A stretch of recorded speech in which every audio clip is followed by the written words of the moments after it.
ماں بیٹی کی رازدار ہے، ماں بیٹی کی رازدار ہے، بیٹی ماں کی پہرے دار ہے۔ ماں بیٹی کی رازدار ہے، بیٹی ماں کی پہرے دار ہے۔ باپ مزدوری کر کے بیچارہ تھکا ہار ہے، اتنی مہنگائی عورت بے پردہ دار ہے۔ خاندانی عورت پردے میں خوار ہے، خاندانی عورت پردے میں خوار ہے۔ بے پردہ عورت کی عزت نہ وقار ہے، بے پردہ عورت کی نہ عزت نہ وقار ہے۔ گھر میں کھانے کو کچھ نہیں، میاں بیوی میں تکرار ہے، میاں بیوی میں تکرار ہے۔ محبت کے نام پر عورت بیچاری ہوس کی شکار ہے، محبت کے نام پر عورت بیچاری ہوس کی شکار ہے۔ لوگ جھوٹ اور بے انصافی کے یار ہیں، انصاف والے ظالم کے رشتہ دار ہیں۔ دین والے خاموش دولت کے طلبگار ہیں، دین والے خاموش دولت کے طلبگار ہیں۔ جھوٹوں پر رب کی لعنت، قرآن میں یہ اقرار ہے۔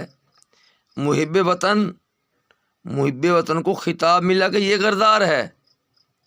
کون دین کا ساتھی، کون نمرود کا رشتہ دار ہے؟ اس ملک کا اللہ حافظ، کون بے عقل کون سمجھدار ہے؟ کون جہنمی کون جنت کا طلبگار ہے؟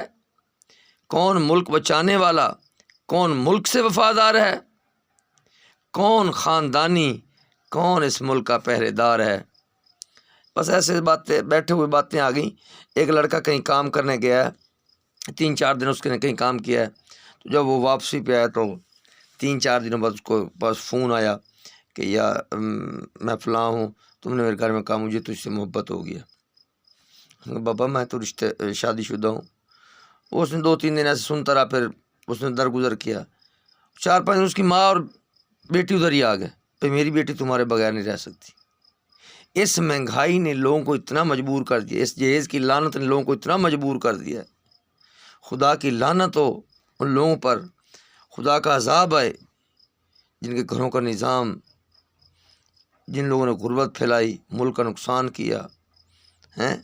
خدا ان کو ہدایت دے، خدا ان کی اولادوں کے ساتھ ایسا کرے جو غریبوں کی بچوں کے ساتھ اور سچے انصاف والوں کے ساتھ ظلم کرتے ہیں، خدا ہی ان سے بدلے لے۔ موت تو آنی ہے، دنیا میں جس کو دیا گیا اس کا آخرت میں حصہ نہیں ہے، یہ یاد رکھنا۔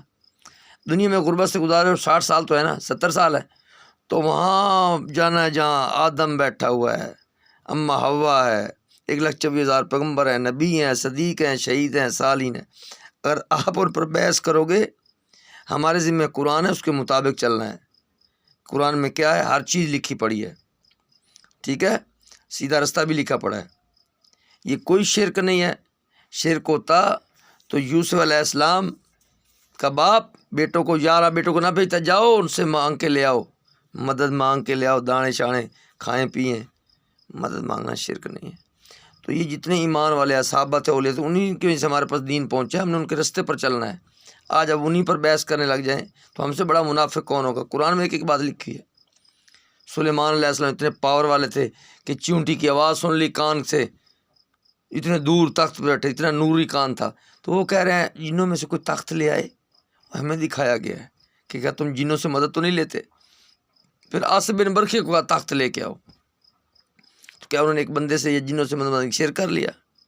بچہ باپ سے صبح صبح پیسے مانگتا ہے کہ پٹرول ڈالنا، اسکول جا رہا ہو، یہ کیا شرک ہے؟ ایسی بہمی باتیں نہ کیا کرو۔ اللہ نے قرآن میں لکھا فإن اللہ مولا و جبریل و صالح المؤمنین، اللہ تمہارا مددگار ہے، نیک بندے مددگار ہیں، جبرائیل بھی مددگار ہے۔ تو اللہ کے نیک بندے قرآن میں ہے یا ایھا الذین آمنوا، اے ایمان اور درود السلام بھیجو۔ تو اللہ تعالیٰ مومن کی اشارہ کے لیے، مومن کے دل میں جہاں سچ ہوگا، انصاف ہوگی، حق کی بات ہوگی، وہاں اللہ بھی مل جائے گا، ٹھیک ہے۔ وہ کہتا ہے میں زمین سوام میں مومن کے دل میں ہوں۔ منہ اور من، جس کے منہ اور من میں اس کی یاد ہے، محمد کا طریقہ ہے، محمد کی چاہت ہے، وہاں وہ مل جاتا ہے۔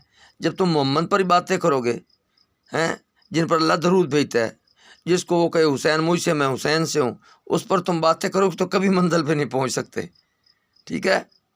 تو برائے مہربانی میری کوئی باتوں کو غصہ بھی نہ کیا کرو یار، دل دکھتا ہے ویڈیو دیکھتا ہوں لوگوں کی کہ نبی پر بحث، صحابہ پر، شہیدوں پر دکھ دکھتا ہے، مجھے معاف کر دینا یار۔